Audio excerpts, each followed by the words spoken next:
The Adventures of the Claw Woman in the Land of Men. It is a complex, moving and deeply symbolic story about courage, loyalty, ecology and the fragile border between nature and civilization. The author manages to create a captivating narrative that easily moves from fantastic to real, from myth to social reality, giving rise to a modern fantasy with deep roots in classic tales and current themes. The protagonist is, without a doubt, the most memorable figure in the story. Magically created, with a form that combines the body of a giant hand with the face of a woman, she represents a disturbing synthesis between creature and protective spirit. Able to walk, climb, and communicate without words, the Claw Woman is the symbol of the animated nature searching for its purpose in a world that has turned its back on it. In this second great adventure, the Claw Woman is called not by forest councils or magical wars, but by the tears of a baby rabbit, a much more intimate call, but with huge reverberations. This initial choice is significant. The author moves the struggle from the mythological to the moral and personal realm. The story unfolds over 25 chapters, each with a clear structure, narrative tension, and emotion. From Crossing the Border, where the Claw Woman steps from the enchanted forest into the human world, to Return to the Forest, the narrative never loses direction.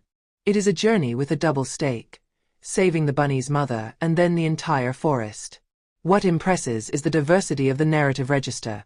From intimate scenes, such as the dialogue with the hedgehog Ramu in the sewer, to spectacular scenes, such as the storm on the roof or the chase in the city center. The author combines elements of ecological thriller, urban drama, and mythological legend in a harmonious way. One of the strongest qualities of the novel is the way it brings to the fore the relationship between humans and nature. The hunters are not presented only as villains, but as symbolic figures of a society that has lost touch with natural harmony. In contrast, the good people, the underground group that protects the animals, represent that part of humanity that still hopes, that still fights for a balanced world. The Claw Woman is not a character who destroys. She is a character who reveals. She shows people that their actions have consequences.